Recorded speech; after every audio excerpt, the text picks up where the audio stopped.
Hey Aries, this is your reading for the month of December, but this is a bonus love reading for you. So you could check out your main reading on the channel already, but we're going to see what's going on with you for love. I'm an intuitive reader, so these cards are read intuitively through spirit, and they would like you to give them a thumbs up here if you are excited to hear the message that they have for you for love. We're going to go ahead and do an overall reading, and then we're going to do a singles reading and also a couples reading, so that you get a little bit deeper of a perspective of what's going on in the month of December. If you like these bonus readings, can you just please write the word bonus in the comments below? Let me know so I can keep doing them for you if you like them. I'm also thinking about doing career, so you can let me know in the comments also if you like that as well. All right, so let's jump into this. So we've got over here the 9 of Swords, the 9 of Pentacles, and the Ace of Cups. So this is telling me for some of you, and please remember, these are general readings, so take what resonates, leave what doesn't. You can check out your moon and rising signs as well. But this is the 9 of Swords, so I feel as though you've taken a break, actually. And with the 9 of Cups, this is my, or the 9 of Pentacles, this is my single card. But there's an Ace of Cups here, which is a new beginning. So I can read this 2 different ways, so take what way it resonates with you. It's first of all, you needed a break. You needed a break from relationships. You needed a break from somebody specific, maybe. And I feel as though you took that break, and now it's kind of you healed a little bit, maybe even a lot. Maybe you really went through some childhood trauma and really kind of are on the other side of that now. And now it's time for this brand new beginning. But I'm feeling as though Spirit's telling me that you get to choose what that beginning is. You get to choose what you want your life to be. And I actually just had this conversation with a couple of clients of mine last night, was that you don't need to be in a relationship. And I want you to check that belief right now, because a lot of the times we grow up with this fairy tale, you know, princess and Prince Charming, and we grow up and we form these limiting beliefs in our mind that we have to be in a relationship, and we have to, like, that's what lights us up, that's what's normal, that's what makes us normal. And if we're not in a relationship, what do we hear? Well, why aren't you with somebody? Why can't you find somebody? All of these things. And we're asking you here to really dive deep into what you want and what you believe, and, you know, get rid of all the beliefs that have been put on you from society or from family, and allow yourself to live the life that you want to live. And that Ace of Cups here with this brand new beginning, it's you get to choose. You get to choose what a relationship even means to you. You get to choose who you want to be with. You get to choose what you want that relationship to look like. If you want to get married, if you don't want to get married, you know, if you don't want to, like for me, like I don't even like the word boyfriend, so therefore I will not use that word. So you get to choose what fits with you. You get to choose what resonates with you. And don't worry about what other people think or other people's opinions, because this is your life, okay? So you get to choose what that relationship. Now, 4 of Wands, Queen of Pentacles, and the Knight of Pentacles. I do feel as though there's some communication needed in your love life here. Maybe you need to work with the throat chakra. You need to express yourself a little bit more. You need to state your boundaries a little bit more. Spirit is asking me to, you know, tell some of you here to reflect on past relationships and understand what you didn't speak up about. What boundaries did you not have? Okay, boundaries are really what keeps us safe. They are protection. This allows us to open our hearts, but also have protection around us, so that we don't have to keep our hearts closed and guarded all the time. So there is some communication that's needed, some reflection on going back in the past and asking yourself, do you want to do the same thing again? Maybe you've had a fight with your partner in the past and nothing got resolved, and now you're feeling resentful and you're feeling like nothing's ever going to change. But we're asking you to take accountability as into what you have not been saying, or the boundaries that you have not been enforcing, in order for them to actually treat you the way that you want to be treated. With the Queen of Pentacles, this is that energy that we're asking you to step into.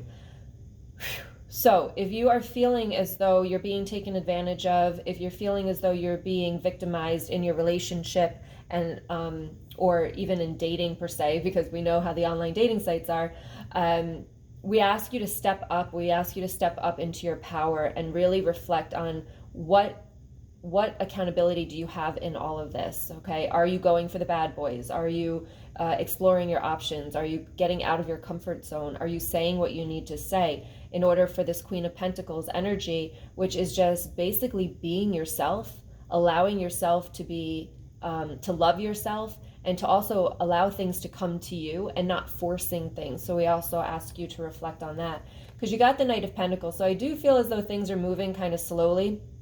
They're bringing my attention to some of you are waiting to get married or waiting to get proposed to, and it's like it's frustrating you that things are going slowly, but the universe is asking me to please tell you to it's divine timing. So the more you rush it, the more that rushed energy is going to flow into the relationship in the future. So just kind of take a seat back, take a deep breath, and allow things to unfold as they are supposed to, because when the timing is right, it will happen. So just kind of let go of that, and don't let the anticipation of a proposal or a marriage ruin the relationship, because it really can. Okay. All right, let's go ahead and get one card here, and then we'll pull the singles and the double and the couples. Yep, heart-to-heart conversation. So make sure that if you're in a relationship, you are explaining and, you know, coming from a place of where they are actually going to be able to hear you. Now, when you start off a conversation with like, you make me feel, that's already feeling attacked on the other person's side. So make sure that you are having a conversation that starts with how you're feeling about something, and not trying to blame the other person. And especially if they are one to take things sensitive or to take things personal, you kind of have to learn how to communicate with them, okay? And if you haven't been doing that, then that's part of the problem in your relationship. So heart-to-heart conversations, honestly discuss your feelings with each other. So if you are holding on to that, if you're holding on to feelings and you're not letting them know how you feel, they're not mind readers. And this can go masculine and feminine, women and men, doesn't matter, women and women, men and men. They don't know how to read your mind. So if, and again, what we're talking about, this accountability, if you are not expressing the way that you feel and doing it in a way that you are heard, then this is what's the issue in the relationship. And this could be, if you are single, this could be the problem in your past relationships, or even when you're dating.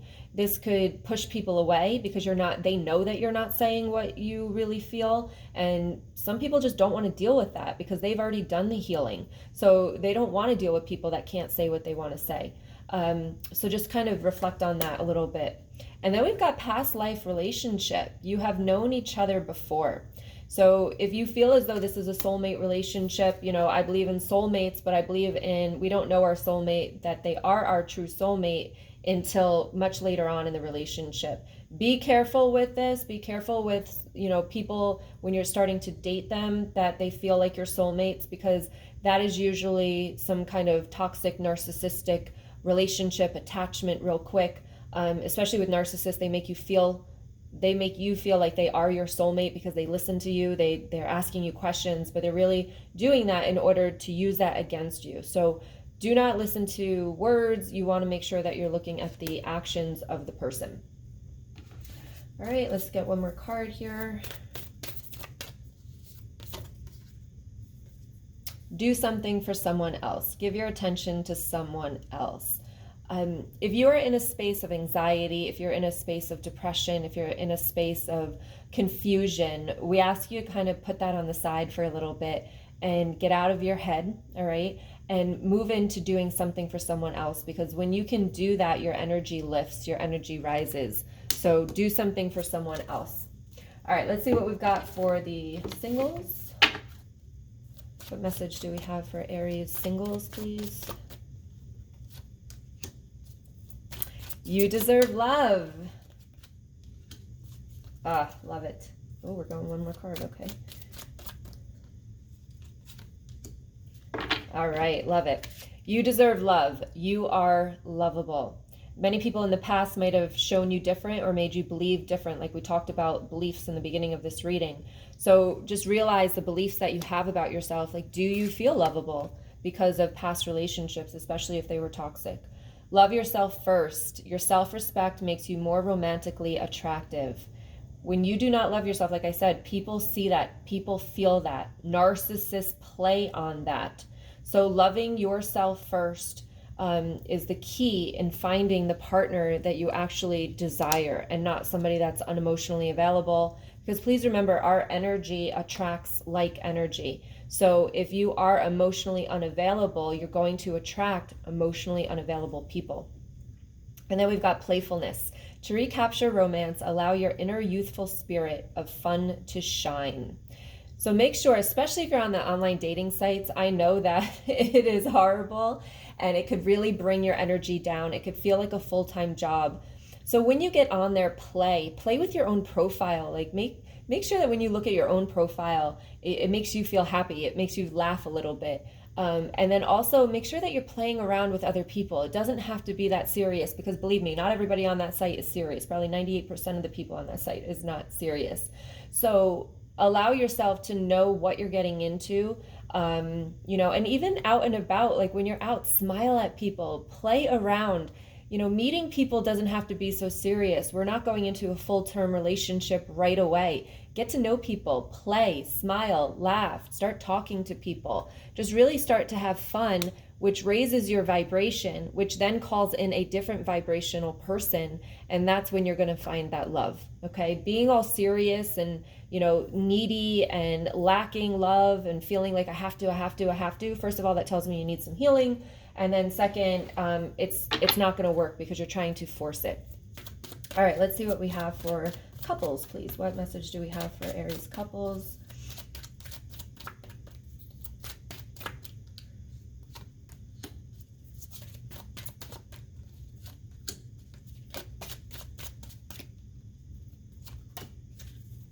All right.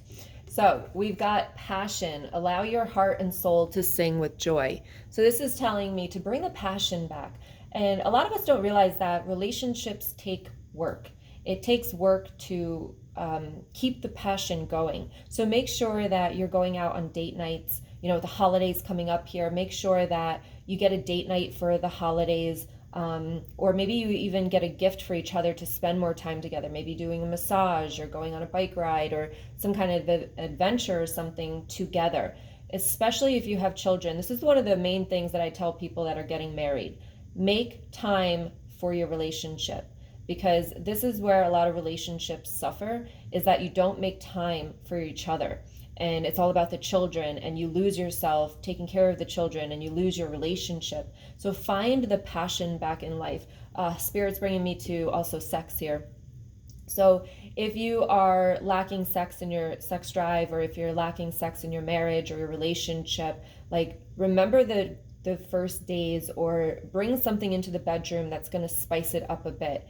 And even if I know a lot of ladies, I know this for sure, that, you know, we feel like we give our bodies to our partner and just to make them happy. Make sure that you're not doing that. And this is, again, that communication part. So if you are having trouble in your sex life, in your marriage, and you're feeling like you give away your body to your partner, like that is not something that is good in a relationship. That will definitely cause toxicity in the relationship. So make sure that you are having communication about that, as to what you like, what you don't, what you need in order to feel good or even want to have sex with somebody.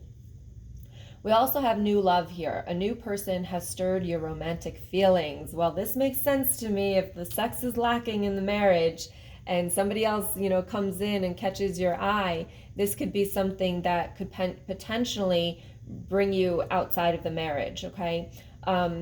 Spirit's asking you, you know, there's two situations here. Like, you really have to understand if you want to be in this relationship or this marriage, because if you don't, then it's going to be easier to, you know, go outside the marriage and find somebody else. If you do, they're asking you to fight for it before you go and try to find that happiness that you're looking for outside of your marriage, okay? So somebody might spur your feelings, but take those feelings and bring that back into your relationship.